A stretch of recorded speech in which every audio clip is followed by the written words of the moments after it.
Bitcoin is close to becoming worthless. Let's go.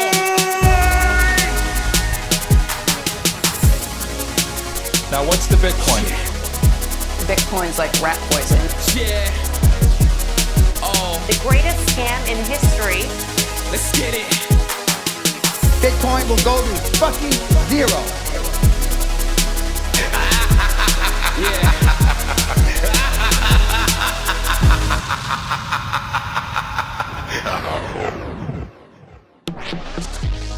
Alright, you ungovernable misfits. I'm your host, Max.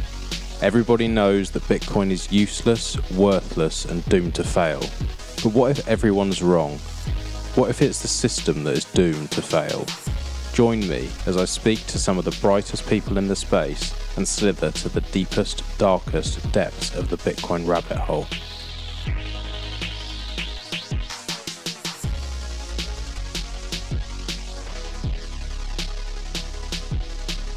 Welcome back, everyone.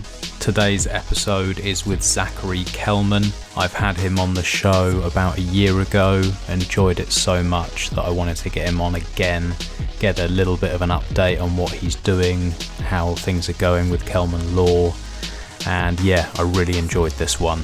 Before we dive in, I just want to say, firstly, apologies for not putting out a lot of content over the last couple of weeks. Things have just been absolutely crazy in my personal life, and also with everything with 21ism. It's just been difficult getting anything really out there, but I promise to do better over the coming weeks. I've just recorded a couple of episodes that will be coming to you over the next few days, so thanks for bearing with me. And I also want to say thank you to my sponsors for allowing me to continue the show. CoinFloor UK, who has been with me from the start, thank you. And for anybody who is in the UK, they're looking to dollar cost average, they're looking to buy weekly, monthly, or even daily, you can do this directly from your bank. And if you click on the link in the show notes, you will get a 30% discount on your purchases. I'd also like to say thank you to Crypto Cloaks, my new sponsors. They are so busy at the moment. They are putting out so many amazing products. Just everyone that I speak to who has got their hands on either the node cases, the block mitts, or any of the other fantastic things that they're printing at the moment, love them.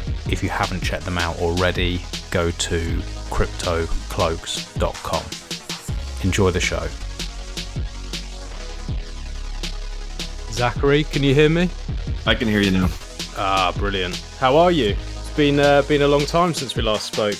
It has. I was just looking at the sats per dollar price last time we spoke. Was you could get nearly 10,000 sats for your dollar. Looking forward to hearing from you and what else has changed and what you're up to.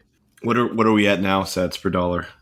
I think 2,900-ish. All right, so that's what, about 3x? Yeah, not too bad. Not too bad. More than that. Yeah, not so bad at all. What are you thinking of the direction of the market? I know that's not really, what you'd expected to talk about, but that's something I think that now we can kind of see a stronger relationship between regulators and the price.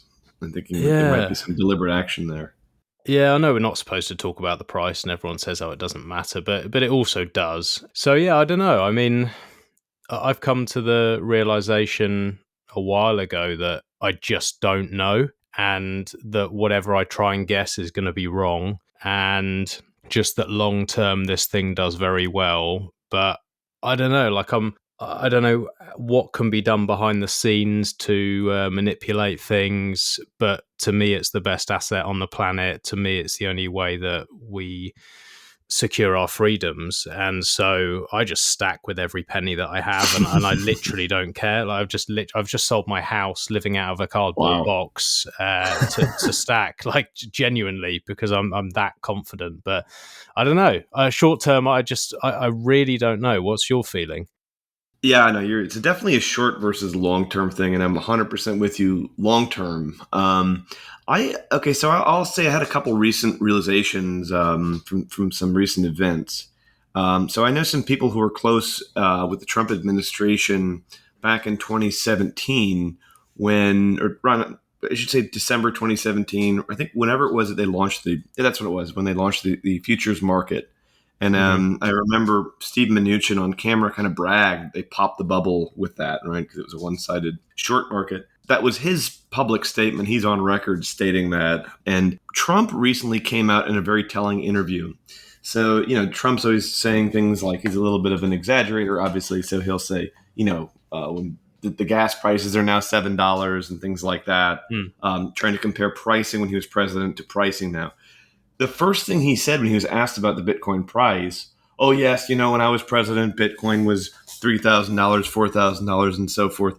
And the Biden administration, now so it's crazy, 60, 70,000, something like that, right? But it's quite telling because it shows you that the price is on the mind of the regulators and of politicians. If you're thinking of it from the perspective of, there was a Congressman, Brad Sherman, a couple of years ago that said Bitcoin's bad for the dollar, right? And we know this week, what was he saying? We have to be more like China. We have to ban Bitcoin. We have to be, it's gonna hurt the dollar. I don't think he's wrong though about it being bad for the dollar. I think that's kind of the feature, not a bug, right? Yeah, for sure. So I think there is, basically what I'm trying to say is I think that as much as we hear regulatory goals stated and how Bitcoin, is bad for those regulatory goals like anti-money laundering and so forth, I think deep down the real fear is it's bad for the dollar, and that's why getting the price down is an actual goal for regulators. So I believe that's the case. What do you think then long term with that, in terms of like if they want to try and suppress price and create fear and regulate it into oblivion? Do you think this thing just goes more underground? And in that case, do you think then actually the value will go up and then all of that work that they're trying to do will actually go against them? Or do you think, coming from your sort of line of work, do you think that they have a real shot of trying to slow things down at least and create fear and create enough of a pain in the arse for enough companies and everyone to slow things down? Slow things down, I think, yes. I think they'll successfully slow things down. I think that they've been able to create price movement downward in the past. They could do it again. Longer term's a different question. It's like the question we're asking is, can the world get together to collectively ban or harm this thing? I think the answer is it's possible. It's possible to ban it. It's possible to kill it in theory. Will they? They haven't had a lot of success with those kinds of international agreements. The interesting part is that the U.S. is sort of pushing for this on a global level because they want to maintain this kind of banking financial system hegemony. But the countries that are harshest on it more recently are countries like Russia, and China, and India, places that have monetary. They have to maintain their currency in this tough financial world that creates trade flows and flows of funds and banking relationships that run through New York and Europe secondarily, and China and other countries not being the primary beneficiaries of it. So it's China and Russia pushing it. I think we'll see. I think China's CBDC. The question is, what's China going to do with their CBDC? It doesn't seem to me that it's going to that the world where everybody just invests in CBDCs makes sense. The investment energy comes from finding a safe haven for your assets and maybe making money off speculation. It doesn't come from how people are thrilled with the blockchain technology and just want to hold CBDCs because they think it's cool. It's like that meme with the guy with all the gold on saying, "I'm in it for the technology." That's not it. So I don't think China can have an effective CBDC unless they integrate crypto into it. It may be the case that China is launching their CBDC so that they can then have it act as rails for crypto, in which case we'll see a massive crypto boom. It's an effort to kind of push off the dollar. Maybe behind the scenes they're all working together to kill crypto, though. I don't know. I really don't know the answer. I know they're trying to. Can they do it effectively? I don't know. But that's my thesis. Is a lot of countries are working to try to stop it. And to what extent do we still have populism, actual democracy, efforts of the public to influence what their governments do? If the answer is there's still a lot of that, then it'll get stopped. If not, it won't. And I think if you want to look at the past few years, you can look at larger scale governments versus smaller governments and see what they do. And certainly small governments like Singapore, Switzerland, places like that are more experimenters. But also if you break down Europe, on the EU level, it's very harsh on crypto. You have a European level government whose goal is to maintain the euro and much more kind of monetary goals, whereas the nation states of Europe are much more pro crypto. I mean, France and Portugal have laws that basically exempt all on-chain transactions from cap gains. Germany's trying to push their banks into it. So there's a big divide between less accountable, supranational groups like G20 or the European Union, or even maybe United States versus a state level. You can see the same thing there. The states are, and then even mayors are trying to push for pro-crypto legislation, and on a larger, less accountable government level, they're trying to crack down on it. So we'll see how it plays out. Yeah, it definitely seems as though all of the bigger governments that have something more to lose are going to be tougher on it, and the smaller nations that have less to lose, like we've seen with El Salvador, are going to be the ones that are going to be a bit more open to these sort of things, because it would be very hard to give up. If you have the dollar and you have all that control, it would be very difficult if they've come to accept and understand quite how fucked they are. Like if this thing really takes off, because a couple of years ago, it seemed as though they were kind of just saw it as like a stupid little thing that they wouldn't really worry about because it's never gonna catch on, and they can easily control it, and or they just didn't understand quite how powerful it is. And it seems like certainly over the last 6 months, they're starting to step their game up. That's from sort of what I'm seeing. Are you feeling the same? Are you thinking that it's like they've just suddenly realized, oh dear, like this, actually we need to try and do everything we can like right now, especially when you've got more and more of the population, although still a very small percentage, who are realizing just how much of their time is being stolen and just how bad some of these policies are. And they're starting to ask questions about, well, where does this money come from, and how have they suddenly printed all of this, and what are all these stimmy checks coming from? And there are more, it seems, people sort of questioning it. Do you think that plays into it some way?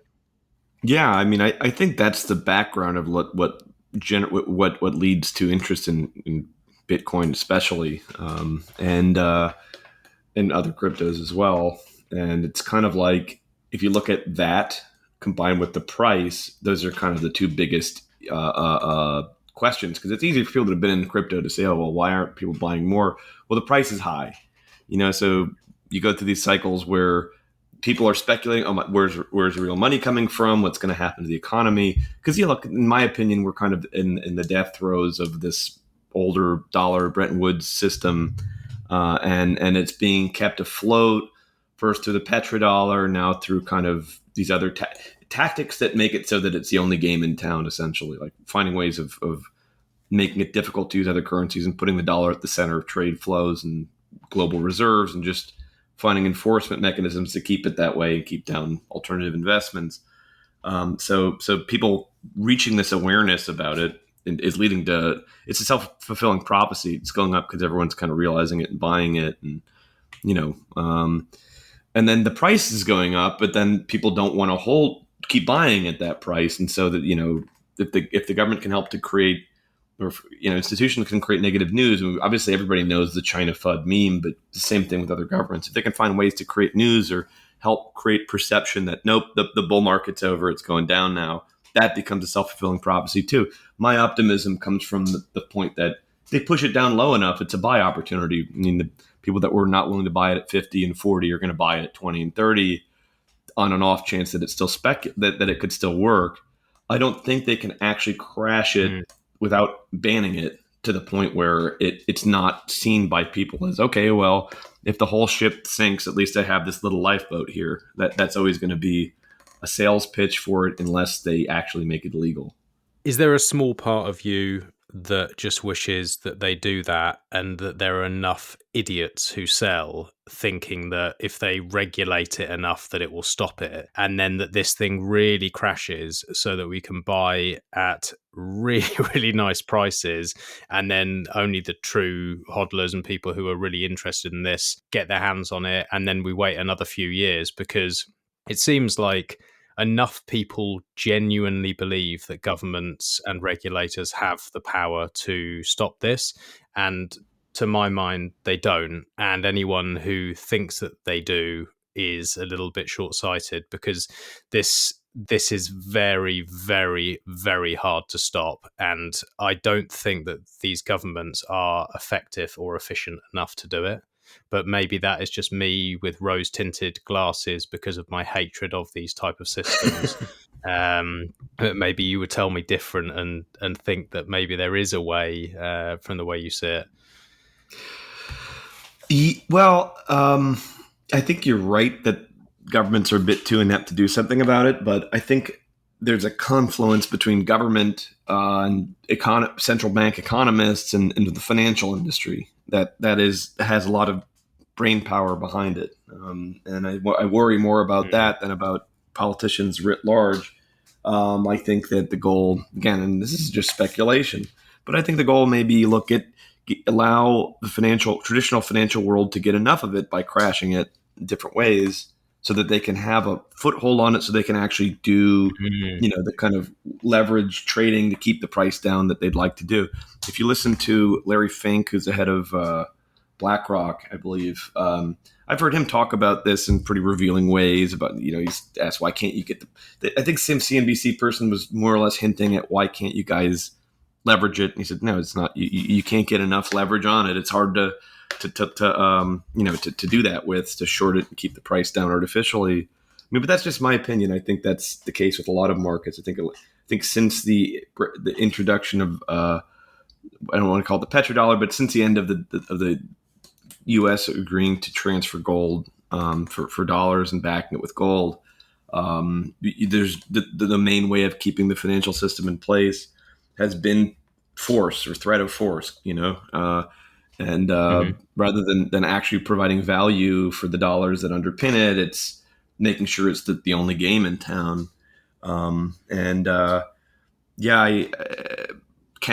It's more of a question for really sophisticated quants.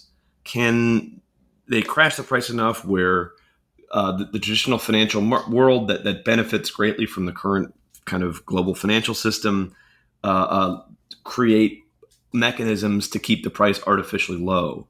And I don't know the answer to that, but I mean, honestly, it feels like the answer is no. But the question is, can they transfer the value away from the hodlers into the traditional financial world, and can then the traditional financial world find ways of financial magic to keep the price down? The answer is, if everybody keeps holding, that's not going to happen.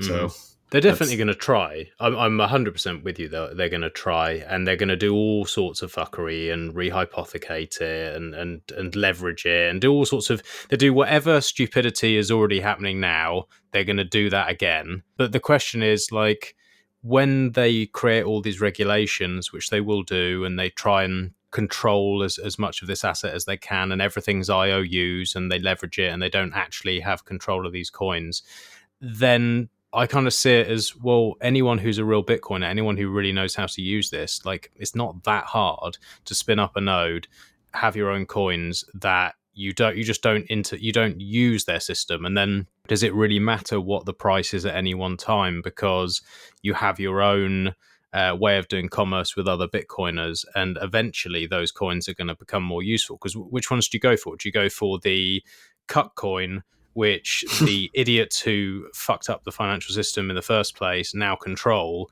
and you can only do things that they tell you you're allowed to do, and that's one system? Or you have Bitcoin in its current form, where it's, I'll do what I want, it's my money, I've earned it, it's my time, and I'll use that. And to me, I can't see that anyone would look at the two options and go, "Oh yeah, I'll buy the Goldman Sachs version of Bitcoin."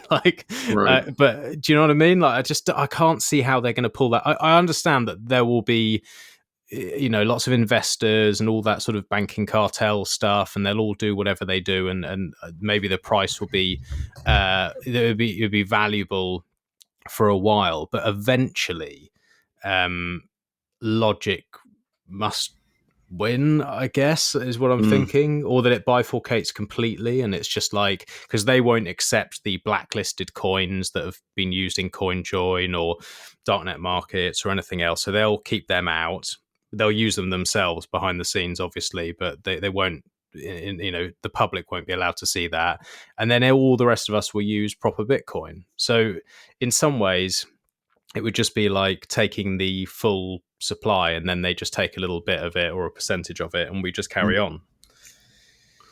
Yeah, I'm a bit more pessimistic. So one of the realizations I made working in anti-money laundering compliance at banks was that you get them, they tell you, look, you're catching bad guys and criminals, although the focus is mostly on sanctions and so on. Obviously sanctions are decisions that are made by countries to designate certain countries as rogue states that you can't do any business with.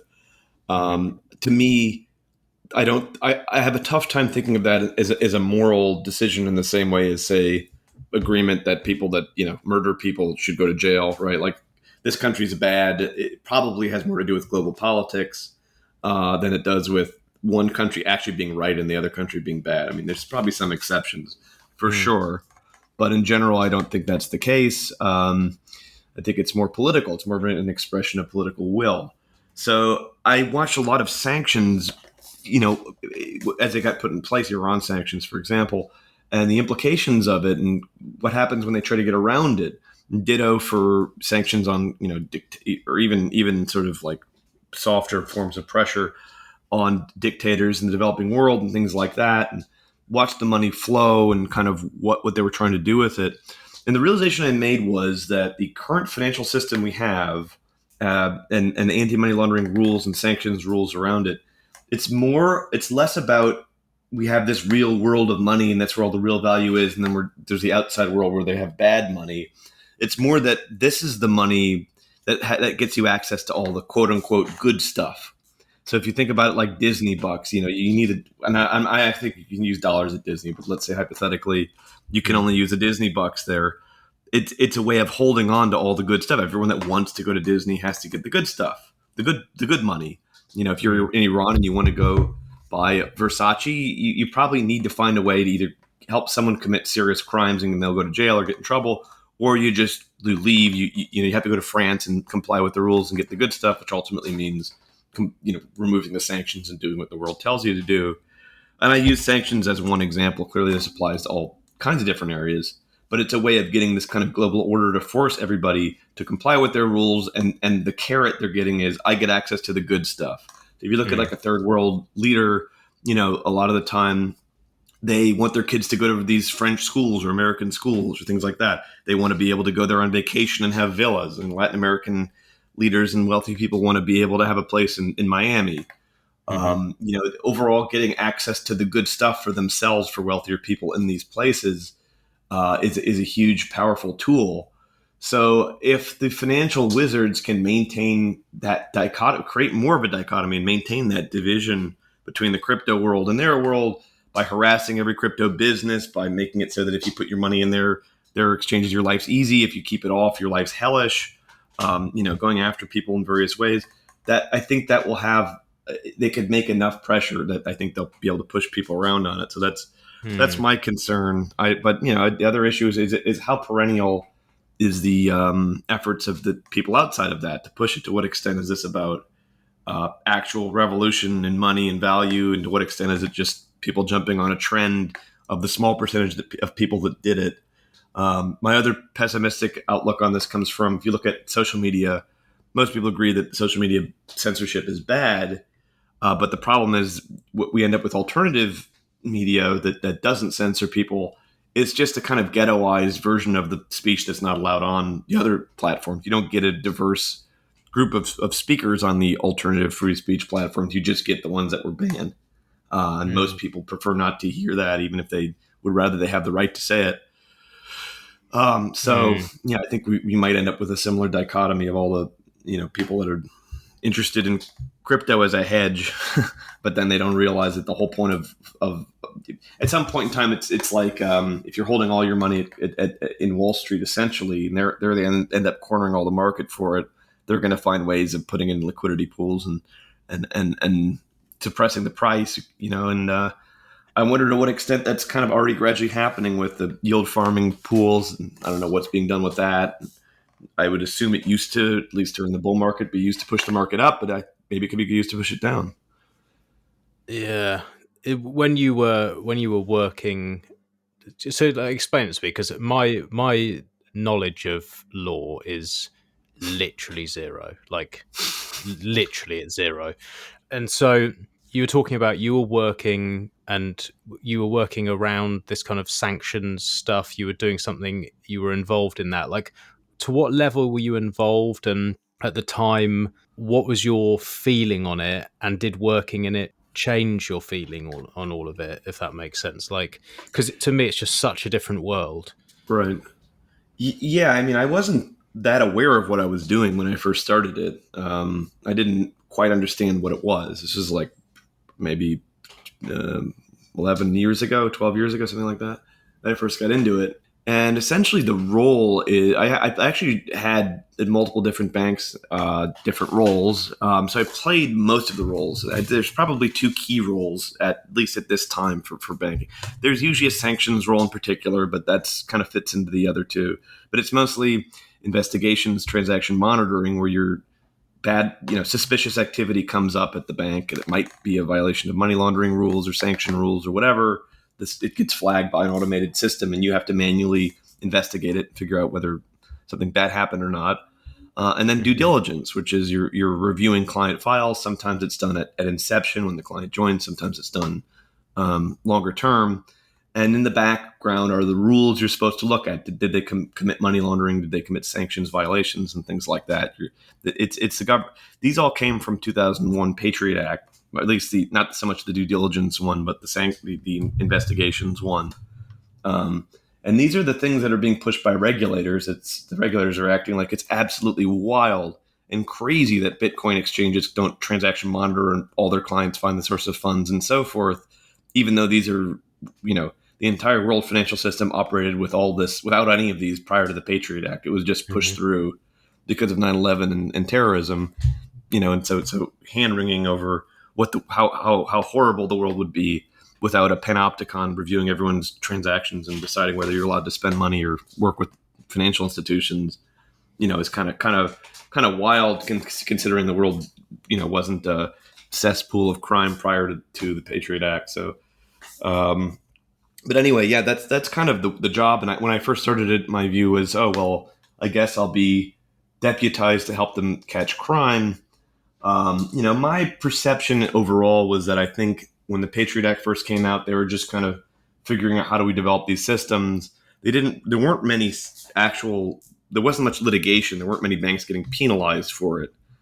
Then about 10 years later, Patriot Act was 2001. So I guess it wasn't until 2010, 2011, 2012, post financial crisis, that I think that both parties kind of got together and were like, hey, the Republicans have this terrorism stuff, and the Democrats have a lot of their voters are very anti-bank. Why don't we, split the baby and go after banks, but only for this anti-money laundering stuff, since that's what I guess they really cared about. So there were massive penalties. Some of these banks, and interestingly enough, they were mostly non-U.S. banks. I don't know of any major U.S. banks other than there was one that got a big penalty, but I think it was Citigroup, but it was for something different than money laundering. But anyways, foreign banks, HSBC famously got, I think, 2 billion, 3 billion penalty. Some European banks, BNP Paribas, I believe, got a big one. At that time, I think they started taking it more seriously and actually trying to do real compliance. And I think before then they weren't taking it that seriously. And I think, that's when it really got ramped up from the bank's perspective, where they actually started asking themselves, is this a terrorist? Is this a real criminal? Is money laundering here? really going on. Whereas I wasn't working at the banks before then, but I assume they weren't as serious about it. I mean, if you just look at it from raw financial, a numbers perspective, $3 billion, we'll just say $1 billion penalty. In theory, if you forget the time value of money, that's 1,000. That's 10,000 compliance officers at $100,000 a year or something to pay for that. So yeah, I don't know if I'm doing my math right, but no, that's 100 compliance officers for 100 years or something, right? So that's a lot. So for them, it became worth it to build compliance programs to look at that. But anyways, that's the goal that they had, was look for suspicious activity based on automated generated alerts, and have humans investigate it, and then have background investigations on all the banking relationships that you have. And a lot of what we hear about in the developing world, people being unbanked or losing their banking relationships, comes from that in the past decade, where the big US-based banks have correspondent relationships that allow these people to trade money around the world. And they look at some small bank in Africa or South America or whatever and go, no, this is too high risk for us to maintain from an anti-money laundering compliance standpoint. You're off the map. And it's been bad for those countries. And those people, right? Like I say, I don't understand the compliance stuff. I don't understand. To my mind, it is useless and it harms way more people than it helps. That's my understanding of it. But it's kind of, it's almost like it's forced Bitcoin to come into being. Like it's forced more and more people to be like, well, I can't transact, I can't have an account, I can't do anything. And all these fat cats and all of the people who are moving like serious money and really doing proper money laundering and real actual terrorism, they're getting away with it. It's like, it just seems as though so often I will hear stories where people are like, oh, just simple stuff like, I went to the bank today and I tried to pay some money into my wife's account. Oh, well, we had to provide all this evidence of where the money had come from and show all the hops before, and they asked for your inside leg measurement, and then I had to come back with new forms of ID and blah, blah. And it's like, for what? Like, how successful is this stuff in actually stopping any crimes, and how much money goes into doing it, and how much do they stop people from living their lives and causing, it seems like they just cause a load of harm. Is that just, again, me being, more on the sort of anarchist side of just like this whole thing is just bullshit, or is there or am I actually being reasonable and it is something that should be stopped?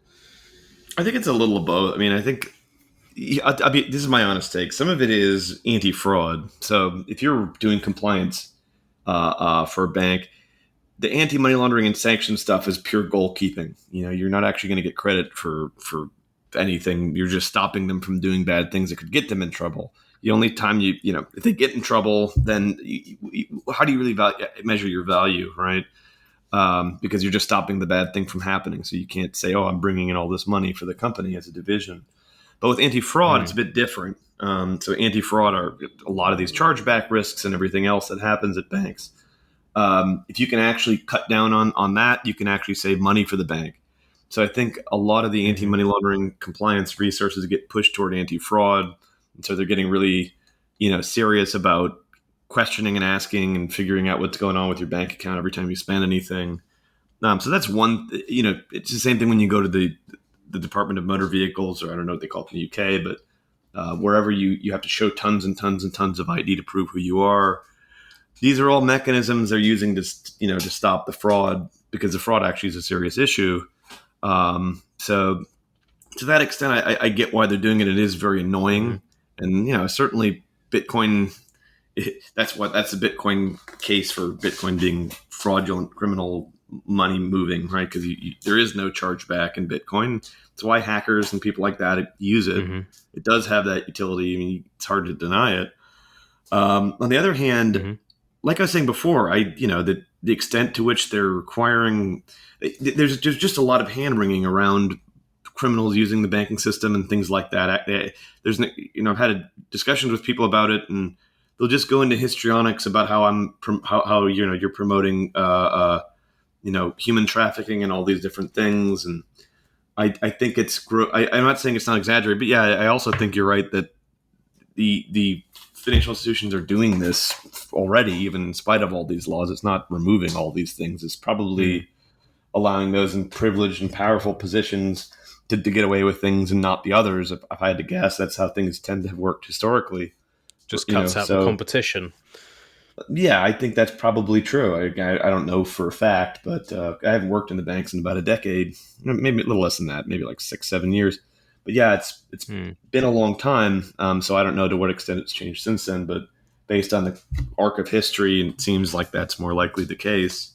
But yeah, I think that, to me, I do believe, and this is my opinion, that I think a lot of this more serious anti-money laundering or compliance requirements and efforts put forward by the banks are designed to create a dichotomy between the perception of them being compliant and how difficult it is to comply, and other banks. I think, and of course also crypto and other businesses. The more they up the ante and spend money on compliance and create sophisticated systems for compliance, the more they create an industry average that's higher, and the more difficult it is to compete with them. It's like a monopolistic tool. And I think it applies to crypto, especially because in a lot of ways the technology is not adaptive to that kind of panopticon, way of looking at everyone's money and tracking everything. And yeah, I be honest, I think they are. I think there are people in various think tanks, NGOs, groups, very powerful groups that would like to have a system where money is all known and tracked and controlled. I think that's, some people say that. It's not my opinion. Some people have issued statements about this, and so it's not. I do believe that's also part of it. It definitely feels like that's the way that things are sliding or being pushed. It seems cash is slowly being eradicated. These systems are sort of asking for more and more information, and it does feel as though people who don't opt out, if they allow this to happen, will have no more privacy at all. Everything will be tracked, everything will be known, and it just, I don't know, it just feels so wrong. It just feels so Orwellian. It doesn't feel right to me at all, and I question the motives. It feels as though they know that this system it has to end at some point, and they know there's only one way out at the moment, and that's basically theft of everyone's time, and you have to tie them in and tie them down and not allow anyone to escape. And it just, if that's what they've realized and that's what they're doing, is like, oh, we can't let anyone escape from this shitty system that we've made, we can't allow anyone to be free, let's clamp this down, then to me that just shows the sort of people who are making the decisions. And it tells me, like, people need to man up, and whatever happens with the price, whatever they do, however they try and control it, do not sell. Like, do not ever think about selling if you want freedom for your children, because this only seems to go ever one way, and it doesn't matter who you vote in or what you do. And especially with all this COVID stuff that's been going on over here in the UK, and I know it's the same in America. It's just like, it's so scary. Like it really genuinely concerns me, to a point where I sometimes have to take a step back. I sometimes have to take a couple of days off Twitter and away and not speaking to anyone, because I'm like, I feel like I turn into like a nutty conspiracy theorist, where I feel like the whole world's against me. But it does feel that way, and it feels like we kind of have to fight this. Yeah, and unfortunately, I do think that the record human behavior shows that people are more likely to go along with something like this, and with these increasing controls on people's money. And it seems that people would rather, go. People don't want to believe. I find this. I tend to think most people divide into two groups. One, people just want certainty. So one, they believe everything they get in the news and things like that. It's just a lot easier. It's less conflict to kind of hold core beliefs where they're telling you the truth. Or you're just cynical and don't believe anything, and you can just reject it all. And either way, you end up with a lot of certainty, and you can function, make better more rational decisions. It's not as complicated and difficult to deal with. If you realize how complicated it actually is, you're just confused and frustrated all the time, and you deal with lots and lots of uncertainty. I think the problem is that the incentives tend to all lie on the believe everything side of it. The disincentives are on the don't believe anything, but you often find yourself correct a lot when you have that view. So it's really just people choosing that because personally, it's your personality is what it boils down to. Personality-wise, do you prefer to know what's true, or do you prefer to be comfortable and happy? I think most people prefer the latter, even if they're not aware of it. It's definitely an easier life, isn't it? So do you want the blue pill or the red pill, right? Yeah. Like from the Matrix. Absolutely. Yeah, absolutely. It is that. And I feel like Bitcoin is just, it really opens your eyes to so many things. And yeah, it attracts a certain type of person who generally seeks truth, because otherwise you wouldn't bother to do all the research and understand it. You just literally read one headline and be like, oh yeah, well, it's used by drug dealers and pedophiles. Right, forget that then. You have to be bothered to dig a little bit deeper and be a little bit skeptical. But once you do peel back that first layer, it shows you so much more. And this whole idea of personal responsibility, it sort of leaks, I find, into every other aspect of life. And so you find your question, it's like, well, okay, they've obviously lied to us about the money. What else have they lied about? And you're like, oh, well, they've lied about food, and they've lied about education, and they've lied about, pretty much everything that you could ever think of. And so then it's a constant scramble to try and find out, well, this is the lie that I've been fed. Well, what's the truth? And the truth leads you to a healthier, happier, better, more free life. But it's really, really hard. And it's so time consuming that it can become really quite overwhelming. Well, I'll say one positive thing, which is what you're saying is correct. People to use their rational mind and research and figure out what's going on is time consuming, and the percentage of people that will do it is not that high. But I do think that social IQ and ability for people to discern who's lying and who's telling the truth, who's full of, who's fake and who's not fake, I think that's quite common. And I think you're seeing more on Twitter and online in general. People are they may not know all the facts, but they know they're being lied to and when and who and how, more so than I think most people realize. So that's kind of perennial and broadly human capacity. Maybe not a majority, but it's a lot. So people that are lying publicly, people can smell it intuitively, even with common sense and basic intuition, as opposed to uncovering some falsehood and then kind of digging through and figuring out a broader truth. And even that just becomes a rabbit hole. And you like I said before, either you pivot toward it's all a lie, or you start trying to discern it for yourself, and it kind of never ends. And I will say this too: in the past few years with COVID and a lot of other issues, I know a lot of people who were on the one side of, hey, I believe everything, to the just broken. They lost their compass to figure out what's true and not true, and they're kind of lost it, and a lot of that I see falling with the QAnon stuff and things like that. People are just kind of they want to believe. They found a new locus of what to believe, and it's just part of this human nature of not being comfortable with a lot of uncertainty. Yeah.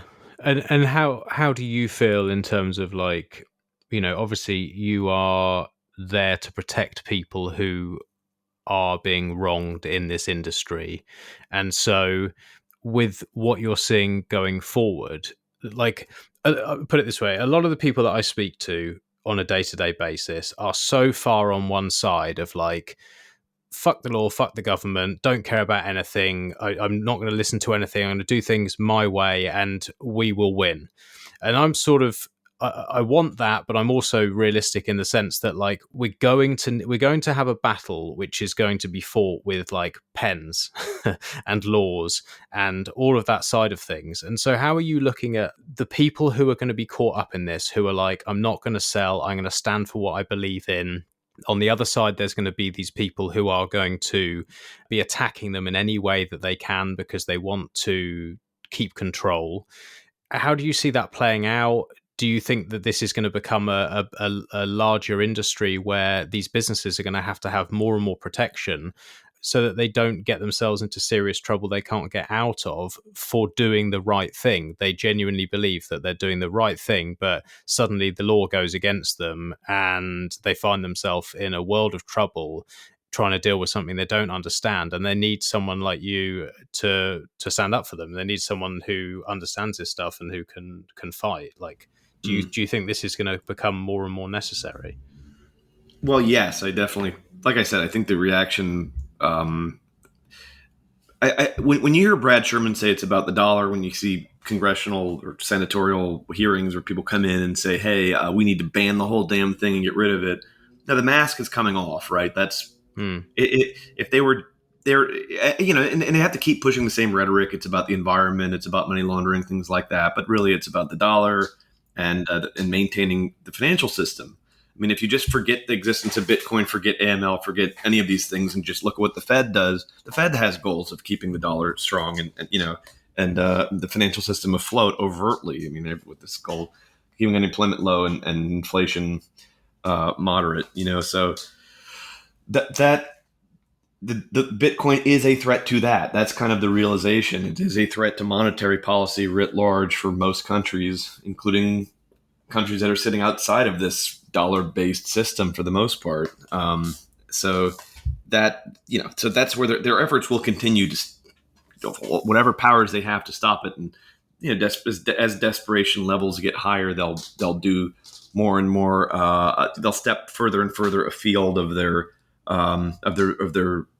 what they see as their sources of legitimacy. We have to stop climate change, so we have to kill Bitcoin or harm it or whatever. Oh, well, then we'll just use volcanoes. Oh, well, no, actually, it was always about money laundering. So I don't think that's going to subside, and I think there's going to be more and more need for help from attorneys. In terms of the overall trend with the price and holders and whatnot, to me, I kind of look at it like it's like a wave. You have these waves that go against the beach. Everybody thinks that this wave is all it is. And you look at the price. If you look at the chart over history, it's clearly waves come in, they drop off people. Most of the people, just like the water, recede back in, and you have a lot. But every time, also some of the new people enter and they just hold. So that's why the watermark keeps getting higher and higher. So every wave that comes in, it leaves some percentage just panic and sell, and some percentages hold, or even the ones that panic sell probably keep some of it.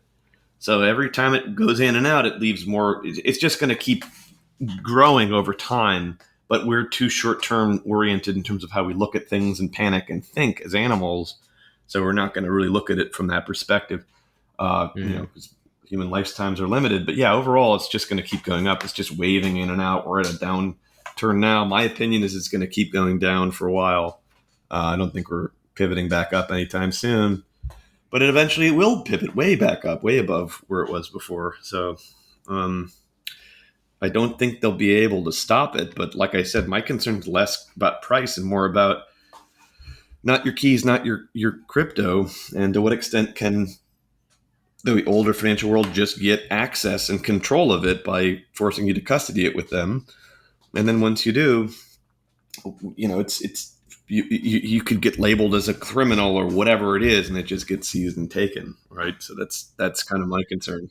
That's my question. So it's like there's going to be people who are going to be labeled as criminals. Like I've already said many times on this show, I won't be surprised with the things that I say, which I believe, and I'm being honest and it's heartfelt, and I'm doing this because I believe that it is for the good of me and my family and the people that I care about, is to hold Bitcoin, to not use the pound or the dollar, and to speak out and be honest about freedom of speech and be honest about some of the concerns that I have.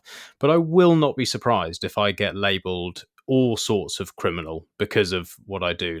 I do think that we're going to go full on 1984. We are going to have thought crime. We are going to have all this stuff. And that's really my question, is how can this be fought legally, and how are you I know you guys take on bigger cases, and I know that that's it's probably more businesses and stuff, but is it going to be more and more necessary that anyone who speaks freely, anyone who really cares about freedom and cares about this stuff, is going to have in their back of their head, I'm going to have a bloody good lawyer, because they're probably going to try and lock me up because they don't want they don't want anyone to be free, and they don't want this honesty. They don't want the truth to come out, because once it really comes out, and everyone realizes that they've been duped, it's game over for them. And that is obviously something they don't want to ever give up. They'll do anything to stop that happening, it seems. Yeah, I agree with you. We have the legacy of the legal systems that were created over the past couple hundred years. I think they are being eroded, and but it's hard to erode them. You can't do it overnight. So and certainly the people that work within these institutions and working for law enforcement at a high level, and prosecutors and government officials and whatnot, it's a lot harder for them to violate it. They have to come up with excuses and things like that. And I don't want to delve too much into politics, but for me, I think a big piece of it for me in the U.S., one of the big issues, and maybe this is just because I'm a lawyer, was when they're going after Trump, and they had his lawyer, and obviously his communications with him were covered by attorney-client privilege. So then they just found charges against the lawyer. Mm-hmm. I'm not saying those charges weren't legitimate, but it shows you if they didn't just decide, okay, screw attorney-client privilege, we'll just force him to seize it anyway, because the courts are still in place to prevent that at this point. The goal is just eroding over time, at least this is as far as I can tell. It seems like it's just eroding these institutions over time. It's not something you can do overnight, and tactical. And to me, I'm looking a lot at this kind of U.S. Configuration with what's going on in terms of passing laws and things like that. There's efforts to pack the Supreme Court, things that could actually lead to significant erosion, and they don't appear to be happening. But the lawfare approach of using within the system to change things and get legal opinions and kind of just chip away at it over time does seem to be effective. So my view is I think you'll see a lot more efforts from within the system than efforts to radically reform the system. That's more of a U.S. focused perspective. I think the UK is seeing a lot. It's a lot uglier there already, and especially in terms of free speech and things like that. Yeah, it's maybe that's why. Maybe I'm seeing that from my perspective here. Sometimes you just get like a feeling in your stomach, and mine has been the last 6 months. I've genuinely, there's been times where I've censored myself, which I'm ashamed to even say, because I should never do it. But there are times when I do sort of start to censor myself, because I genuinely think I'm just going to get thrown in jail and they're going to throw away the key. I'll never come out if I continue to be honest, because it's just not acceptable in our society anymore. It's not. It doesn't feel. It feels very different to it did even a couple of years ago, and I think maybe it's the whole COVID stuff has accelerated it. But just stupid things like the fact that people think it's acceptable to say, ask you if you've had a vaccine and which one, and you're like, well, why would I share my medical data with a complete fucking stranger, you lunatic? But they think that they have the right, and people attacking each other over things like this. And if you say, look, my opinion is this, but I'm happy for you to do whatever you want, it seems that it's become acceptable to attack people for their beliefs and for their speech, and for anyone who wants to fight for freedom. I don't know, maybe just it's a whole generation gone soft. It feels like most of the people who are around me in my age group are just soft, and they've all just allowed it. They've just gone, oh well, we'll just do whatever's needed because it's easy, and let's just get back to normal. And it's not just COVID stuff. It's kind of with everything. Right. And so what it feels to me is that me and a few others who are still outspoken and do still have these dreams of freedom are becoming fewer and fewer and more obvious. And one day, yeah, we just get put into a cell, and then what? That's really a genuine concern now. So the people that are over here, the other Bitcoiners I know, we're all sort of well, where do we go? What do we do? Because it's pretty scary. Maybe it's different in America. I don't know. I think on the numbers, it's very different in the U.S., but it's the same phenomena. I mean, like the way I look at it, it's like this. I think people have a misunderstanding about this fascism versus communism distinction. So, if you look at totalitarian systems, they do divide between those two groups, in my view.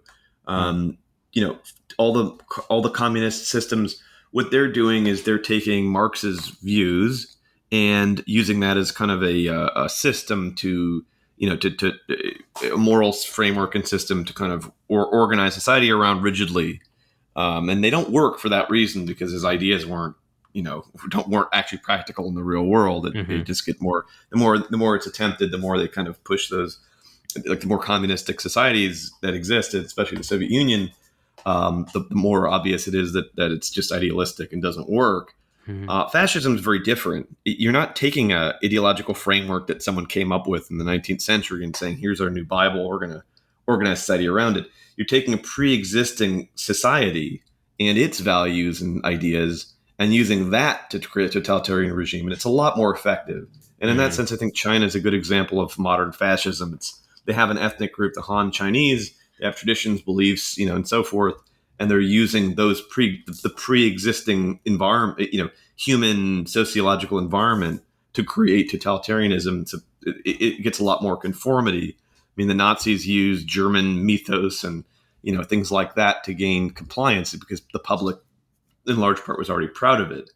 So we now think that nationalism or that fascism is tied to nationalism and ethnocentrism and things like that. And it to the extent that a society is purely nationalistic and ethnocentric, like China, it works. But that is fair to say. But I think most modern Western, societies are not that way. And so that form of fascism is more about kind of whatever their, kind of secular humanist moralistic framework is. And we've created a new culture around that. And so people are looking at this as like a left-wing communist Marxist thing. It's not, it has elements of that, but those elements are present in society already. And it's just, kind of fascistically conforming to that and demanding compliance to it. That we have become that society now, and it's just conforming to that framework now. So that the problem is that people already were susceptible to these things. They watched, they watch the news. They're like, think of it this way: at some point it's going to be 70-80% vaccinated. Those people have already been vaccinated. Being vaccinated is a value that they've been taught, and they believe it's positive. And so the people that haven't followed that value, it's going to be really easy to get them to go after that minority and believe they're bad and evil in the same way any other system where you look at the minority and believe they're bad and evil. I mean, quite literally. In Nazi Germany, the Jews were the source of disease and everything else. Well, that's what's going to happen in a few months from now. The people that haven't been vaccinated are going to be told they're the source of your disease and pain and suffering. It's very easy to motivate people to attack and hate those people. So unfortunately, I think we're less than a year away from overt, maybe violence, maybe just public hatred, and we're seeing a bit of that in the U.S., but elsewhere. People that won't get vaccinated, I don't think it's going to be a bridge too far to say force these people to become vaccinated if they don't comply to it. I mean, if you ask people before vaccines came out, what percentage of you thinks everybody should be forced to be vaccinated? It's probably very low. Once they've all been vaccinated, even if you're seeing complications and news come out that shows it's not necessary for everyone to be vaccinated, especially children, these people are going to already be like, no, it's a value, and these bad people are spreading it, And so it's the only way to stop it is to force them. So let's just force them. Because they've done it. It's like it's confirmation bias almost. And it's like, well, I've done it. And if it doesn't actually work and it was a lie and I've done it, then I must be stupid. And I can't be stupid. I can't be wrong. And the people in my family who have been telling me not to do it, they can't be right. And I've had it. So I'm now on this side and they're in their tribe. Right. And it doesn't matter how much data comes out. It doesn't matter that you're having a vaccine that you now have to have another one and then a booster and you're going to continue and everyone's told you that was going to happen and it still spreads it and that no one was actually really dying from it. None of that matters because they're in that tribe.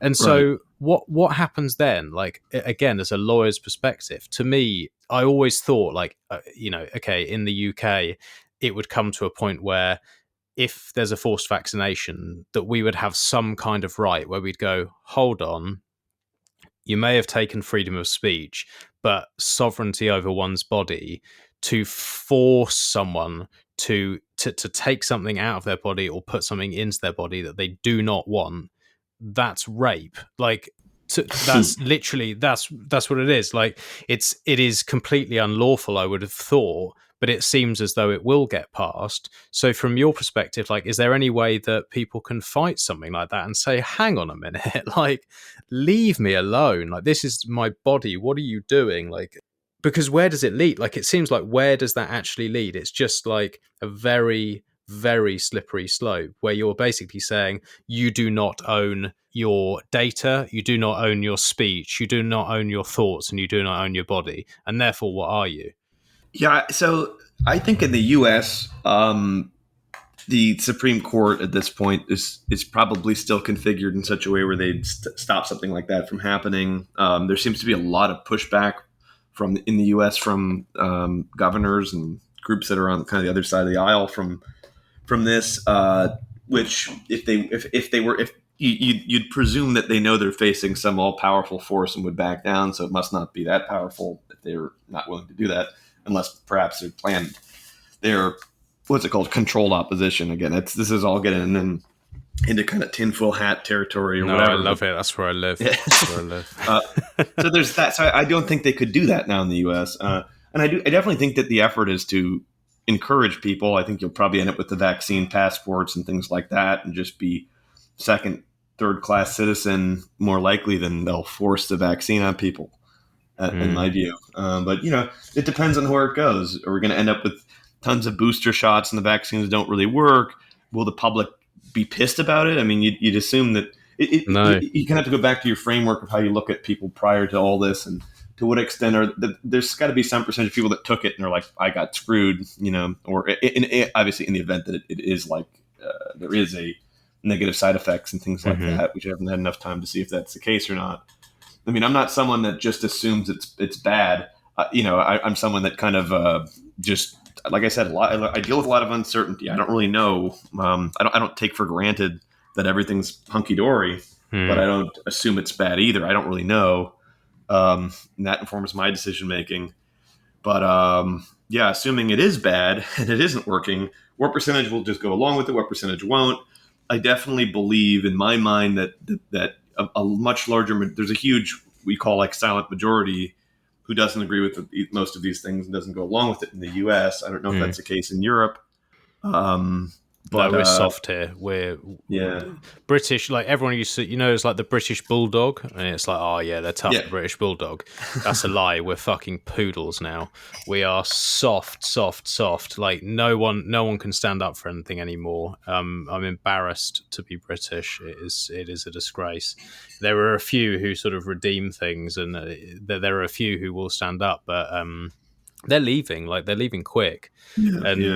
Well, like, is it possible then that, so for people who maybe have these different views, they want sound money, they want some freedom, they want to be able to run their business, they want to be able to interact and say what they want, like, with what we're seeing with El Salvador taking Bitcoin on, do you have any views on, will there be any smaller nations that will either take it on or might form somehow? Would there be some way that this whole citadel theory could play out, but on a larger scale, and could compete somehow on the global stage? Or do you think that these existing powerhouses will just crush them if they try? Like, what do you see happening in that sense? Okay, what is, if you look at Latin America in general, these Latin American countries, they tend to have more radical politics than the rest of the world does. That's just, and if you ask me, well, look, I mean, I could get into my theory on it, but I think basically democracies have kind of a natural life cycle, especially in places that are new countries that didn't have a large pre-existing culture when democracy kind of started to spread in the 19th century. So Latin America, these kind of places that didn't have pre-existing, hierarchies and culture in the same that were long lasting, or government traditions that were long lasting in the same way as Europe.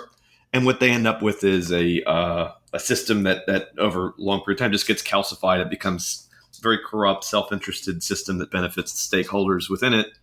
And then people look toward radical politics because they, through cycles of electing new leaders who promise things and can't do anything, they say, okay, we need to do something that shakes the whole thing up. It's the only possibility because we have this calcified corruption issue.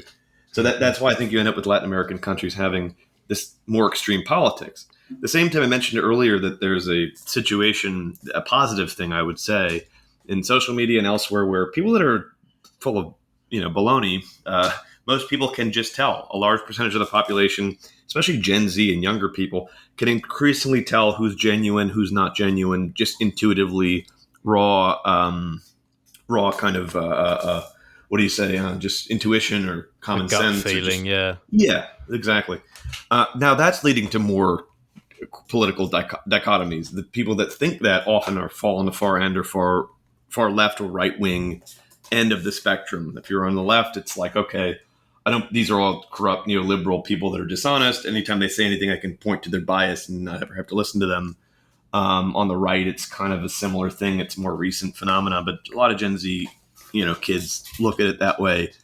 And I think for Latin America in particular, who seems to be the place where these crypto laws are more likely to be adopted, you have maybe an opportunity for far left and far right groups to kind of coalesce around it. I mean, they have a much more politically aware anti-establishment element in their politics, which is why they lead to radical political changes so often. It's much more volatile.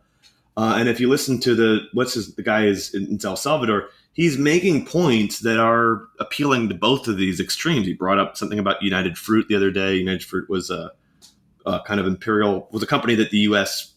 Americans had owned. It was being threatened by a leader in Guatemala, I believe, who'd come in. I think he was a far left guy. I don't exactly remember, but the U.S. more or less ousted him.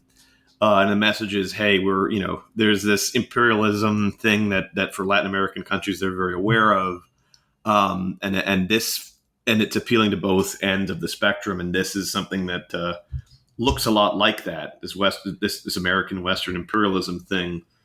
So I think a lot of Latin American countries are attracted to that, and the publics are attracted to that in a way that's not true everywhere. So I'm optimistic about those countries, but they're trying to crush them. They're going to use the environmental thing. They're going to use the anti-money laundering thing. Obviously El Salvador is a big money laundering, has a country with a lot of crime. I mean, I know there's a group in the U.S. called M13, which is not really a very organized criminal organization. It's very decentralized, but I believe their main focus, their main headquarters is El Salvador. So if other countries it's possible other places could move into that, but they're facing international pressure. To me, the big question mark is going to be Mexico. Mexico has a potential to really pivot toward crypto in a way. And if it does that changes the whole complexion. But obviously they're under a lot of pressure from the U.S. and other places not to do that. Mexico, people look at it as a vassal lackey of America, which has become more so since NAFTA was signed in the early 1990s. But I still think it's more of it's its own country. It certainly looks at things from a different perspective, not just an American. They're not an American client state. Current leadership in Mexico is certainly more independent, we'll say, than it has been historically. So I could see that happening in Latin America more than anywhere else these days. And that seems to be a marked shift with El Salvador taking this position.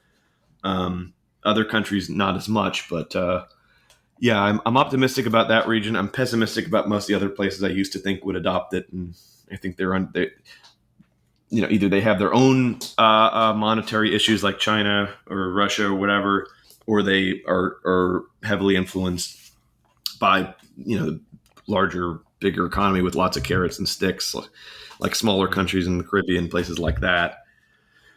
So it'd just be interesting to see, though, wouldn't it? Like, obviously El Salvador's interesting. Somewhere like Mexico would be wild, because my view would be you'd have more and more, if they go more towards that freedom-loving side, they have Bitcoin rather than some shitty fiat currency, and they slide towards freedom when everyone else is going the other way. you would think that it would attract a lot of money, a lot of businesses, a lot of excitement, and people who just have had enough and want to try something different. And if they're then pulling in all the Bitcoin, then they're going to become a much more powerful nation. And so it could sort of set off a domino effect where other countries a couple of years down the line go, wow, did you see what they did? And did you see all the wealth that's come in? And whatever wealth that was, it's now 20x. And, Right. how this is changing things. And then these countries that are leaning that way are becoming more wealthy. The ones that are, it's actually what it is like, you're seeing it, you could see it where countries are like the individuals. The individuals that have been drawn to Bitcoin are generally more freedom loving. They generally seem to lean more towards that kind of libertarian or anarchist ideals. They seem to be more on the side of freedom. And then if you have that playing out on a country level, it's not just individuals who want freedom who are getting more and more wealthy and have more and more influence, but it would be the same with the countries. And then these authoritarian nightmare states like the UK will suddenly go, oh shit, like we've really fucked up here. And then maybe they have to play catch up, and maybe they realize that people don't want to be treated like slaves. People don't want to be taken advantage of. And it's not actually going to fly anymore because there's competition now. There's actually somewhere else they can go. They can go, no, I've had enough. I'm taking my intellectual capital, I'm taking my Bitcoin, and I'm fucking off out of here, and I'm going somewhere better. And that's not really been possible before. There's not really been somewhere where you could go to that was strictly better. Well, America used to be like that in some ways, historically. But yeah, it's not the case anymore. When you think about why these countries do this or don't, I'll put it this way: it's like this. On one side, there's a very transparent, obvious explanation for why they would do it, and then there's a very mysterious, convoluted, and hard to understand reason why they wouldn't. Right.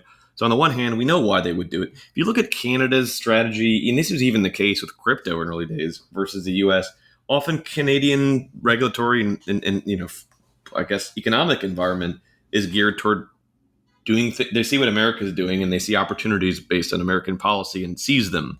And I think Canada was very friendly to crypto, especially in the early days. Now that's changed a lot in the past year or two. I think Mexico, it's the same thing. Clearly, these other countries that are in the developing world have massive opportunities to bring in intellectual capital, money. It's obvious, right? Like, you don't need. It's obvious. So we ask ourselves, why won't they do it? Well, the reason they won't do it is that there's incentives not to do it in this mysterious geopolitical world of world leaders and countries and NGOs and enforcement groups that happen behind closed doors that we don't really understand. And the only thing we can see is them come out and shout about money laundering and environmental issues and whatnot.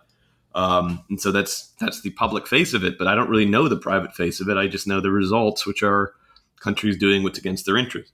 I can speak to some smaller countries. Some of the smaller countries, I think some of their leadership are looking to the people that are running the countries run for office, and then they want to work for an NGO. They want to be the head of the World Bank. They want to do this, that, or the other, and personally benefit themselves. It's a form of corruption, if you ask me, but they certainly would look at themselves as anti-corrupt, and the institutions they're trying to get into would. So there's that level, but I don't know if it's threats of sanctions or other penalties or personally going after, the leaders of the countries that do this or whatever it is that they're planning to do. There must be some incentives not to do it. I'm sure that what would be the pushback to me if I said this? Oh no, they're just high-minded idealists that don't want money laundering and bad things to happen in their countries like that. Okay, sure. But to me, there has to be some hidden motive or disincentive that we don't really understand. There has to be, but I just feel like it's like the same with a no coiner. Like they can for years go, oh, I'm not interested in that. No, it's stupid internet money. No, I'm not bothered. Oh, you don't know what you're talking about. Oh, my friend's in finance. He says it's stupid, blah, blah. And you can hear all these, the environmental and all the different stuff. And it's not Bitcoin, it's blockchain. And just, you can hear stupidity for years. And then they see the price 10x and they go, how do I get that Bitcoin? And I kind of feel like there must be a tipping point where these countries would go, right, how do I get some of this? Because at some point they realize that they're not going to win this game, and they either need to jump on board or drown. And maybe that's like a hopeful dream, but and I'm sure there's going to be all sorts of corruption, all sorts of meddling to try and stop it. But I don't know, like it feels like why couldn't there be a small country, like a group of, even if it's a group of Bitcoiners, enough of them to go, right, we're going to buy this island or a string of islands, and we're going to set up our own thing, and we're going to run on Bitcoin, and anyone who runs a Bitcoin business, you can come over here. Here's the legislation. Here's how it works. You have to work within these basic guidelines. Basically, don't be a dick and be honest and be upfront. And this is how it works. And if you cross those lines, you're in trouble. But as long as you meet these basic criteria, you're fine. And all the taxes go to something that you can see, and everything is actually shown so that the corruption can't be there like it is in every other country. And like, I don't know, like I guess that's a utopian dream, but I don't like, yeah, I wouldn't say it's utopian. I mean, the issue is not that it couldn't work. It would work. The problem is it would be sanctioned, and the rest of the world would stop people from getting the good stuff, so to speak. As I'd said earlier, the better approach would be some kind of whack-a-mole thing where tons of countries in the developing world are all doing this, and I don't think that's off the. I think that could happen. Yeah. I don't know the level of control that it's like we have a world with lots of developing nations that have democratic to one degree or another institutions, or at least volatile political climates with public full of common sense who might support things that benefit them. I don't think it's going to be easy to maintain control over that. I think that's the same with vaccinations or Bitcoin or anything else. We don't have a global government. Efforts to create and coordinate one are still somewhat nascent. I think that there's more. We're definitely moving to a place where the developing world is freer than the non-developing world, simply due to lack of resources to form powerful police states, right? Yeah, maybe it's a dream that can come true. And so in terms of the whack-a-mole, us, like developing world people seizing opportunities that we've, foisted away from ourselves onto some other, unknown groups. Yeah, I could see that happening. Western people moving to those places, sure, helping it happen. But a bunch of Bitcoiners going to one country and trying to do that, I think would target and quash it. Drop a big bomb on us or something like that, probably, wouldn't they? Who knows? But they'd be sanctioned. You'd just see Vice articles about the pirates of blah blah blah, island, and just they're all criminals. Every single thing you could attack it with from a kind of left frame would just be done, and it'd be a racist, sexist, misogynistic island of monsters who. Any story that came out that was negative would just be the biggest news story you've ever heard. And, it'd be something like that. And they wouldn't even necessarily need to sanction it. They would just make it a verboten subject to discuss and place to visit. You wouldn't even be able to get past the first 20 layers of what's wrong with it to explain what's good about it. It's so true. It's so true. And so what's happening with your business and cases? When we last spoke, you had a couple that you couldn't talk to me about. Are there any bits that you can talk about and like give me some insight at the moment of what you guys are doing? I wish I could. I can definitely say that there's been a lot more aggressive efforts put forth by federal law enforcement on crypto businesses than there was last time we spoke. Mm-hmm. And it's a less open environment for crypto than it was back then. And like I said, my thesis is I think it's the price. I think that's, if you hear Trump talk about, we got to get the price down. And there's a lot of, because the thing about Donald Trump is that, and this is why I think the elites hate him so much, is he says the quiet part out loud too often. And I think Brad Sherman saying, hey, they're going to kill the dollar, that's him saying the quiet part out loud too. When Donald Trump, when he was asked when he was running for office, hey, Putin's a bad guy, blah, blah, blah. He goes, hey, we kill people too. We're doing the same stuff. It's saying the quiet part out loud, right? So when he says Joe Biden, the gas prices are so high. By the way, Bitcoin prices are so high under Biden. he knows, and U.S. leadership, knows that there's a policy desire to get the price down. And they'll tell you, no, it's nothing to do with the price. It's freedom. We're all free, but we just worry about the money laundering and the criminals and the hacking and the Environment, polar bears. That's right. Yeah. So yeah, I think that's behind it. I think and remember, these people have tons of priorities and they work for government, so they're incredibly inefficient and slow. So it's right now it's a priority. It probably gets pushed to the back. I know that the French central bank a couple of days ago said we have 2 years to come up with a regulatory framework for it. And I think that kind of means come up with a plan to kill it in the long run or prevent people from having their own control of the money in the long run. I just don't. I think that if you look at it from our perspective, it looks bleak. If you look at it from their perspective, it also looks pretty bleak. I don't see how they could come up with this, global panopticon and control that they need to do it.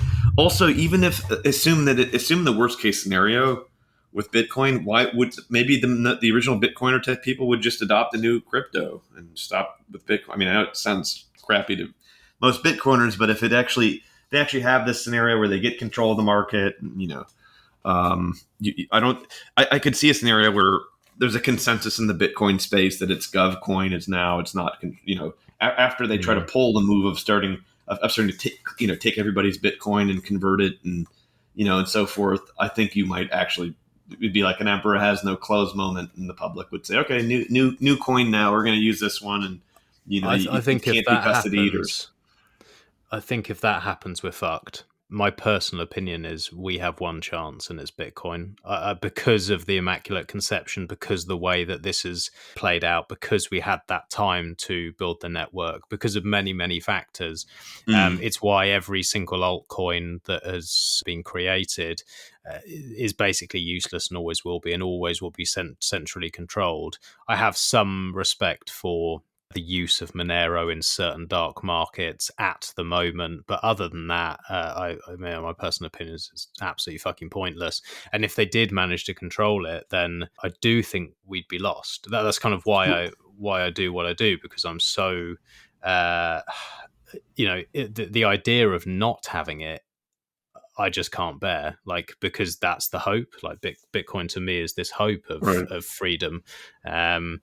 And I really don't think that there would be another way of doing it under the radar, because they're on it now. They weren't paying attention. They were slacking. They were slow. They didn't jump on it. They probably could have shut this thing down in the first few years, but I really don't think they can now. And like you say, they can play their games and they can do what they want. But I kind of feel that they are coming to that realization that we can't probably beat this. It's going to be practically impossible. And the only thing that we can do is just throw shade on it, slow it down, and make things as difficult as we can for as long as we can, to leech as much as we can until we die. Because most of these people are old fucks. They're probably just thinking, well, let's just have a good life for the next however many years. Let's just leech as much power as we can, and we may lose this eventually, but we don't want to lose it now. That's kind of how I see it. Okay, so my thesis is a little different. I think Bitcoin, because I remember early days when it was Bitcoin and a bunch of pre-Ethereum wacky altcoins and whatnot, and everybody, part of the Bitcoin, everyone got into it for mostly kind of liberty reasons. Some people were speculating. But once Bitcoin achieved liftoff and was in the multi-$100 range, everybody looked at the other altcoins as an opportunity to make money in the same way. They're like, well, if Bitcoin did it, Litecoin could surely do it. Litecoin got to $30-$40 at one point early on. But, yeah, ridiculous. And it had just crashed to $3 and stayed there for what felt like hundreds of years, but was really a couple of years. But yeah, to me, the issue with the other coins is that the energy behind them is speculative and that Bitcoin is there. And if it became obvious that Bitcoin wasn't Bitcoin anymore, I think then you could have a genuine ideologically driven or whatever, liberty, whatever you want to call it. People driven not merely by speculation, but by belief in this alternative vision for money that could develop the same energy. So that's why I not. And again, I'm looking at this from the perspective of the regular that wants to kill it. If you look at it from their view, it's a whack-a-mole thing where you you don't actually get to kill it by killing Bitcoin. But maybe you're right. Maybe it is a one-time thing, and I think it's certainly wise to look at it that way. They'll control everything else. It's like, I find it laughable when people are like, "Oh yeah, well, Ethereum's going to be useful." It's fucking not, because it's going to be centrally controlled, and it's so easy to centrally control it, especially if they go to this proof of stake. Then it's just like the old banking system. Well, it's so stupid to do that, and I think they must know it. I almost feel like it's so stupid that they must be a group of spooks or something like that, where they're managing to convince people using very clever marketing and buzzwords, and people are like, "Oh yeah, this is going to be amazing, smart contracts, yay!" They don't realize that it's like, you can control this thing. Like, there's a reason Bitcoin stands, and they desperately want to stop it, but they can't. If they really saw something like Ethereum or any of these as a threat, they'd stop it tomorrow. It's really not a threat to them. The hard fork thing with Ethereum Classic really stands out when you think about that. But I guess I'm not disagreeing with what you're saying. I'm just saying I think the problem is the energy behind all these other ones is speculation about getting the price up, and now you can't deny that's become a big part of Bitcoin as well recently. Every time it goes up in value, that's really my biggest annoyance with the Bitcoin community is whenever the price goes up, it's full of just shills, and most of the people are just interested in the price getting up, and everyone. I prefer the down markets. Actually, I feel like it's just been kind of not as cool, not as fun since the ERC-20s came out. Yeah, I agree with you. Up. I agree, and also, like, I find it cringy, the number go up people. I find it just like, it's not, it's cool. I'd love the number to go up because it would give me some more freedom and time, and it'd be great. But it's not what this is really about. And I also, although I have no interest in any of the altcoins, and I would never ever invest in them. I did in the beginning, but I would literally not put one penny in any of them. I don't care that they're there, and people with all the infighting who are like, they attack each other and they attack these coins. They're actually quite useful because it creates like a smokescreen around Bitcoin, and it allows regulators to get confused because they don't really know what's going on, and they think this blockchain thing could be of interest, and they may be going over after these other cryptos and stuff, and all of that money and energy that goes into these different projects. Some of it goes to founders and pre-mines and people who just steal other people's money, yes, but some of it also will create things that will be useful, and then we actually take it into Bitcoin. And so to me, I do look at it like the more the merrier. I feel sad for people that get duped into it and lose their money with a lot of these altcoins, but I do think probably overall it is going to be a net good, because anything useful we can just take pretty much. And even if there is this, like a lot of people dream of this multi-coin universe, whatever, there probably will be something that will be useful somewhere. It's just like it won't be able to stop all governments from controlling it, and there's always someone behind it. There's always somewhere to go and hit with a hammer. Whereas with Bitcoin, it's so decentralized at this point that it's like, well, where do you go? What do you do? What do you want to go and close mining down in one country? Well, okay, fine, it's going to move elsewhere. You want to go and close down one business, another 10 pop up. And so that's where I see this thing going, and I do think it's a waste of energy where people have this infighting. We should allow people to invest and do what they want, and it doesn't affect Bitcoin. It's not like someone's going to go and I go and make Maxcoin tomorrow and I change a couple of parameters and like Bitcoin's going to be scared. Like no one cares. Yeah, I don't get the toxic side of the Bitcoin maximalism debate for simple reason, which is that if you really believe in it, why would you need to engage in these tactics to make it successful? Shouldn't it just succeed without your need for these tactics? And isn't it possible that by engaging in these tactics, some of these people say it's by any means necessary. It's like the Saul Alinsky, any tactics on the table, a total war theory of it, be as toxic as possible, no consideration of the negative side effects, just coin go up at all costs. People have advocated for that openly as what their mantra should be. Mm-hmm. Now, obviously, that you have to be able to see that there's a negative side to that. But yeah, to me, it's just, if you think it's correct, you shouldn't have to do anything. It should just work. It's like that saying, if you love something, you let it go. If it comes back to you, it's yours. If it doesn't, it wasn't meant to be. If you try to force, you keep trying to force this thing that you believe is inevitable, it doesn't even make sense. It's like almost admitting that you don't think it's inevitable, at which point you've killed your own argument. No, it's true. There are some bits of the toxicity that I sort of agree with, but most of it I don't. So there are some where it's like, if there's a blatant scam or scammer, and he is or she are, taking advantage of people and lying to people and stealing from people, then I'm like, okay, if you want to be toxic with them, you want to call them out, you want to call them on their bullshit and state facts, go for it. Like I'm all for that.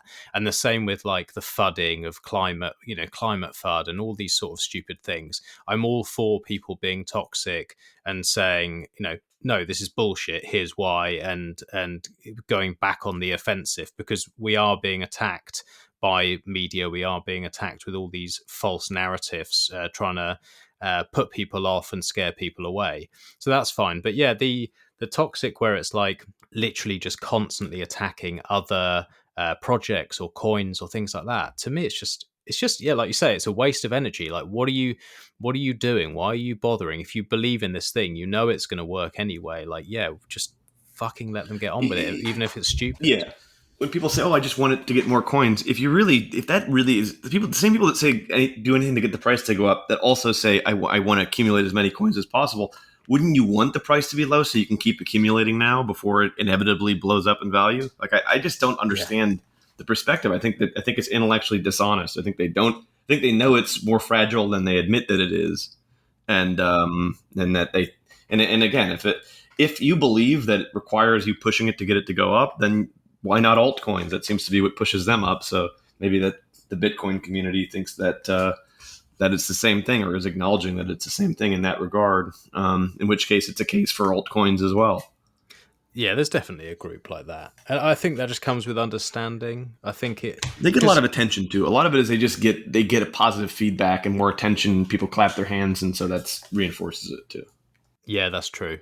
That's definitely true. And it's that, like, the early days when you first work out what this thing can do and you're running around telling everyone and like, oh my God, it's amazing. And let me tell every single person because it's so exciting. And then after time, you're like, at the beginning, someone would say to me, oh, Max, Bitcoin's a scam, it's useless, it's this. And I'd get all like emotional about it and upset and be like, no, because of X, Y, and Z, and try and spend my time and explain. And now I'm just like, yeah, it is.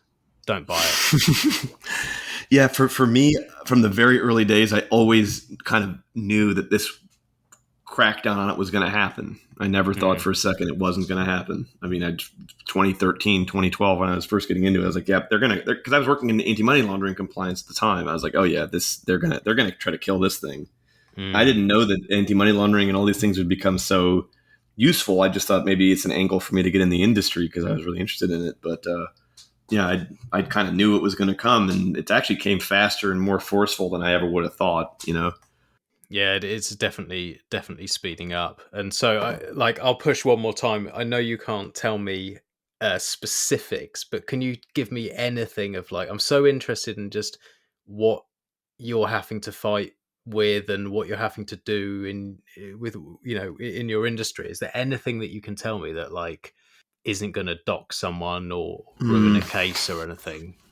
I just don't know who's listening.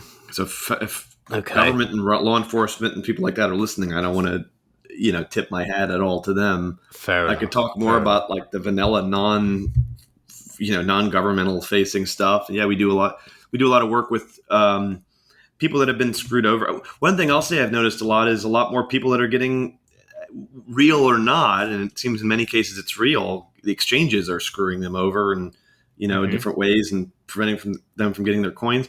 I don't want to name the exchange, but there's one particular exchange that I believe uses AML KYC as a tool to make it really hard for people to get their money off the exchange already, and I think that's done intentionally. To maybe they have to return it 9 times out of 10, maybe 1 time out of 10 they get to keep it, and they might be and that might be generating millions of bucks for them. So I've noticed that trend, which I find really annoying in the space. We get a lot of attention for that. If anybody is listening, has had that experience, you can reach out to us. It's kelman.law on the internet, www.kelman1l.law. I'm hoping you put the link on the page or whatever so they can find it. But yeah, we've seen a lot of that, and we're able to recover it most of the time. Every time there's a legitimate claim for it. But yeah, we've seen a lot of that, and I definitely think, at least in some instances, it's become part of their business model. But I can't prove that, but I believe that. It makes sense, right? Because the type of people, they're not going to want to give their information. It's suddenly like, oh, it's like shotgun KYC. And then some people are just going to go, oh, it's not worth the hassle, and step back. And they know that. It was that. Now it's become people that have KYC'd and they've done everything in the exchanges. Really? Where's your source of funds? Blah, blah, blah, blah, blah. And they show them a source of funds. And they don't believe it. And, it's gotten to the point where it's pretty egregious. Wow. And they can always hide behind that explanation. Well, we're not sure. But I think at some point in time, it could be too much of a hassle for them, especially when you have lawyers threatening litigation. I think normally they'll fold with that. So that's become a big thing for us. And it's very disappointing to see, the anti-money laundering things be weaponized in that way. So yeah, I think that's a trend I can talk about that I find very annoying in the space recently. So what will happen is someone will come to you and say, right, I've gone through this, I've done all my KYC, I've shown them source of funds, I've said, oh, right, I've sold my house, that's why I've bought the Bitcoin. They haven't accepted it. This has been ongoing for X amount of days or weeks or months.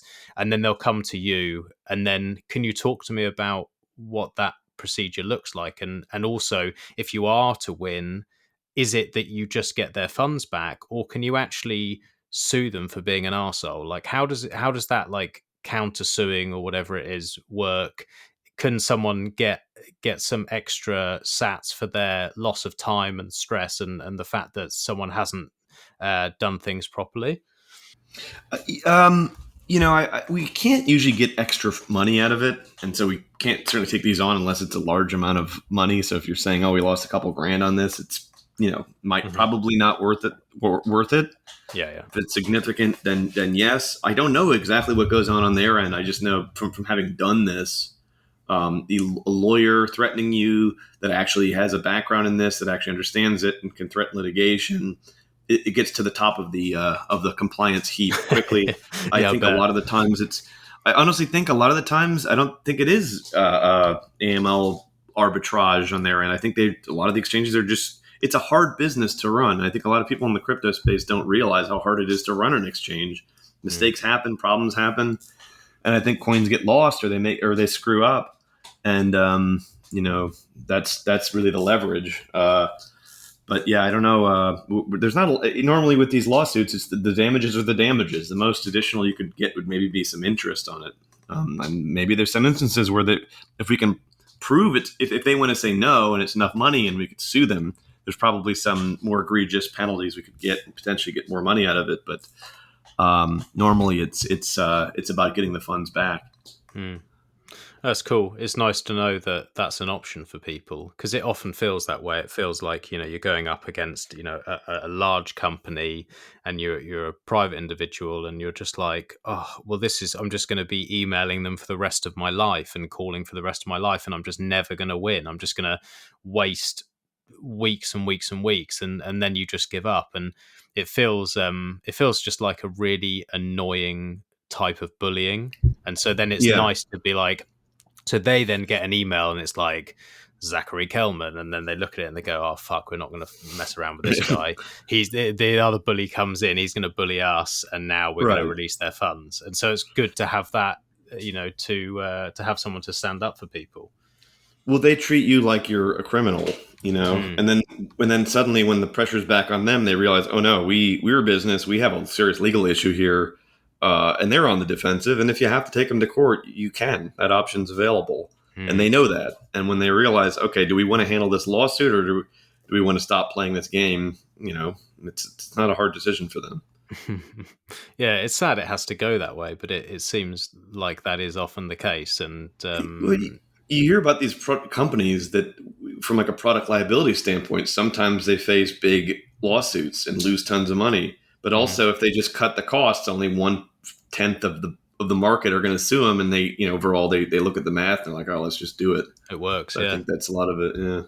It happens all the time, like not obviously with crypto, but without doxing myself too much, I sold another property about 2 years ago, and I had this management company that like took, I think it was nearly 50 grand off me for a roof that they never told me needed doing, and they basically were like, oh yeah, it needs to be paid before you can sell the property, and it all felt very, very fishy, and the amount of money they were asking was way, way, way more than it actually should have been. Like, I know, because I know roofers, they're like, yeah, this is like 4 times more than it should have been. And then when I finally was about to sell the property, they said, oh well, we need to hold another like 20 grand or whatever it was, because there may be some other issues with the roof, and then if there are, then the new buyer can't be the one who's paying for it. It would have to be you. So I had to then lock up all these funds. They've been in there for like 2 years. The roof finished a year ago. Jesus. Provably finished a year ago. It definitely didn't cost what they said it did. But so like, this is what I'm saying. So for someone like me, I'm like, do you know what? By the time I go and hire a lawyer and mess around and pay them their fee, I've lost that money anyway. I'll probably lose anyway, because they're a massive company and the legal system never seems to work in my favor. So you're just like, well, I have to write that off then. And so it seems that it's not just in Bitcoin land or in the crypto world, it's everywhere. And so having someone who can fight that corner is brilliant. And I think you're right when you're saying they just sort of put it into their business model and they run the numbers and go, well, we can get away with this amount, and that means that, yeah, 1 person out of every 10 will take us to court, and we might lose that, but we're still better off. And so they just take advantage of all these people, and it's really frustrating. It's part of the reason that the Bitcoin world really interests me so much, because it's either transaction's either done or it isn't, and you either hold it or you don't. And there's nothing else in between. Well, not your keys, not your crypto, right? That's it. Well, Zachary, it's been really, really good to speak to you again. I'm sorry I went off on a bit of a rant. I've been all this stuff has been going through my head for a while, all this corona stuff. I didn't want to really take it there, and these legal things, so it's a bit of a rant. Okay. So I apologize for that, but it was really good to speak to you, and like I said before, it's really nice to know that there's someone out there who's looking after people when they get taken advantage of. And obviously it's not just individuals, it's going to be businesses as well. So if anyone's listening to this and has been wronged or has any issues, definitely reach out. And very happy to have you on our side. Always a pleasure, and always a pleasure to be on the show. It's one of my favorite podcasts in the crypto space, so keep doing what you're doing. Thank you. Well, I appreciate you sharing the show. I occasionally see it shared by you, and I'm like, oh, that's very nice. No, I'm a big fan. Thank you very much. And it's I said last time, it would be cool if you're ever in London to go and grab a drink. It looks less and less likely with all the travel restrictions. But if it goes on much longer, I might just fuck off out to America. So maybe I'll see you there. Yeah, well, whenever you want to come, you let me know. We'll hide you away somewhere. Awesome. Well, yeah, thanks for coming on. Thanks for all the support. And listeners, definitely reach out if you've been wronged. It's always good to speak to you, mate. Thank you. Appreciate it. Speak soon. Cheers.